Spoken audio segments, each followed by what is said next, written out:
Overall situation में stabilization हुआ है। केरल में भी नंबर ऑफ केसेस में गिरावट आई है।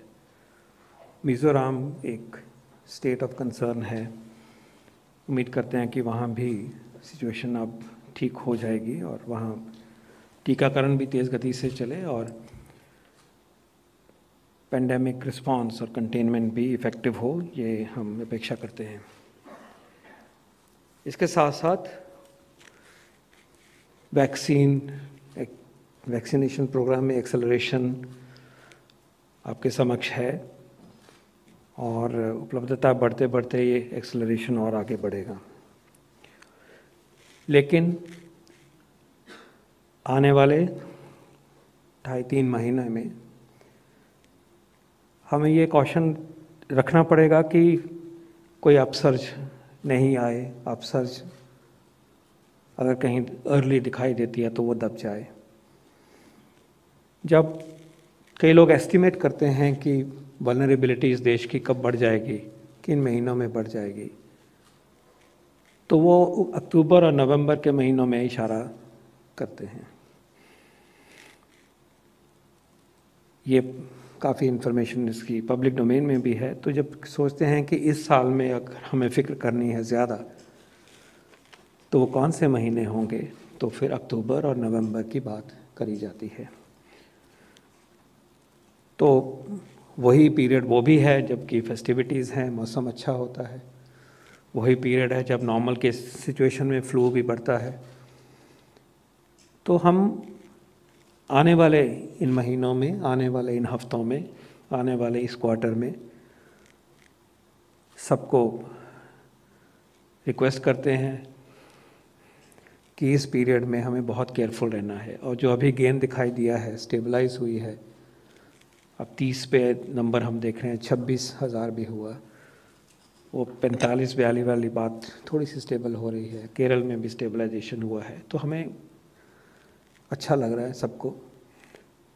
लेकिन इस कॉन्टेक्स्ट में कि इस साल में इन महीनों में हमें और केयरफुल रहना है और कॉन्टेक्स्ट ऑफ फेस्टिवल्स हम हर बार ही आपके सामने कह रहे हैं। तो रिक्वेस्ट होगी कि एक तरफ अपना behaviour compliance with Covid appropriate practices हो, भीड़ नहीं बनाएं, मास गैदरिंग नहीं करें, बड़ी सेलिब्रेशंस नहीं करें, घर में सेलिब्रेशन करें। लेकिन उसके साथ साथ मैं ये भी रिक्वेस्ट करूँगा गवर्नमेंट की तरफ से कि हर राज्य में, हर स्टेट में, हर म्यूनसिपैलिटी में, हर ज़िले में तैयारी भी होनी चाहिए कि अगर केसेस बढ़ें तो हम उनको होम केयर कैसी अच्छी तरह से दे सकें। हम सीख गए हैं कि होम में जो रहते हैं उनको किस तरह से प्रोटोकॉल बेस्ड मैनेजमेंट की जाए, सपोर्ट किया जाए, मॉनिटर किया जाए, मोबिलाइज़ किया जाए।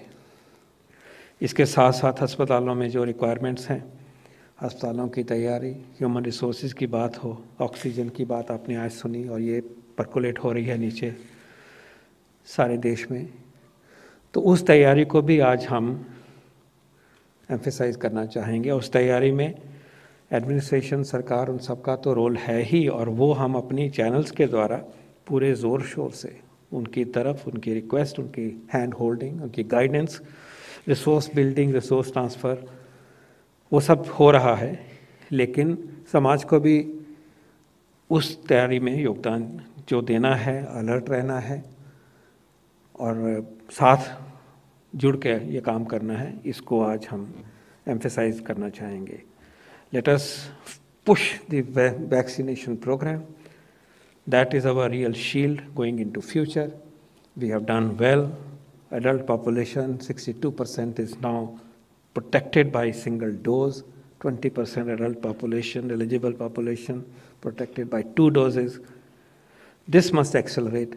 जिनको एक भी डोज नहीं मिली वो पहली डोज लें, जिनकी सेकेंड डोज ड्यू है वो सेकेंड डोज लें और आगे बढ़िए।